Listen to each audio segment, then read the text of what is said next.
ஏன்னா அது உள்ள நான் போக விருப்பம் இல்லை எனக்கு. அது எனக்கு எல்லாமே சேர்ந்து பண்ணணும். அது ஒரு கட்சி, ஒரு இயக்கம். சில பேர் சொன்னாங்க மேடையில் கூட, நிரந்தர தலைவர். எந்த இயக்கத்துக்கும் நிரந்தர தலைவர் கிடையாது, நிரந்தர நிறுவனர் தான் தலைவர். என்பது நீங்க முடிவு பண்ணுறது தான், பொதுக்குழு முடிவு பண்ணது தான் தலைவர்.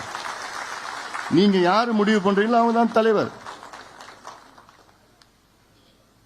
நம்ம கட்சி ஜனநாயக கட்சி. இதுல நீ தான் தலைவர், நீ தான் பொதுச் செயலாளர், நீ தான் பொருளாளர், நீ தான், அதெல்லாம் இல்லை.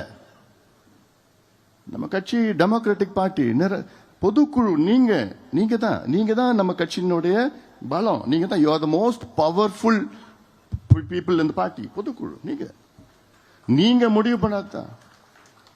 நீங்க கடந்த முறை என்னை தேர்வு செய்தீர்கள், 3 ஆண்டு காலம் எனக்கு கொடுத்தீர்கள். இன்று இன்னும் 1 ஆண்டு காலம் எனக்கு மீண்டும் தலைவர் பொறுப்பை நீங்கள் கொடுத்திருக்கிறீர்கள்.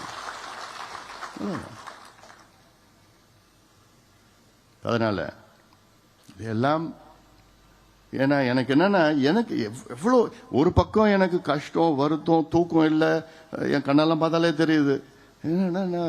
என்ன கேட்பேன், என்னப்பா இவ்வளோ சூப்பரா எவ்வளோ இழைச்சிட்டேன்னு கேட்பேன். நான் இழைக்கல, அது தானா இழைச்சிச்சு. ஏன்னா காலையில எழுந்தா இதுதான் ஞாபகம், தூங்குறப்போ இதுதான் ஞாபகம். என்னடா சில நேரத்தில் என்னடா நம்ம பண்ணிட்டு இருக்கிறோம், என்ன யார் கூட இந்த நேரத்தில் களத்தில் திமுகவை எதிர்த்து எவ்வளோ நம்மளுடைய கோபம், வேகம், உணர்வு, உழைப்பு, ரத்தம் எல்லாமே அவங்க எதிர்த்து அவனை விரட்டி அடிக்கணும்னு அந்த வேகத்தில் நம்ம இருக்கணும், இன்னைக்கு களத்தில் இருக்கணும். ஆனால் நமக்குள்ள பதிவு போட்டுக்கிட்டு, நமக்குள்ள வழக்கு போட்டுக்கிட்டு, நமக்குள்ள பேசிக்கிட்டு, விமர்சனம் செஞ்சுக்கிட்டு, நமக்குள்ள பேட்டி கொடுத்துக்கிட்டு,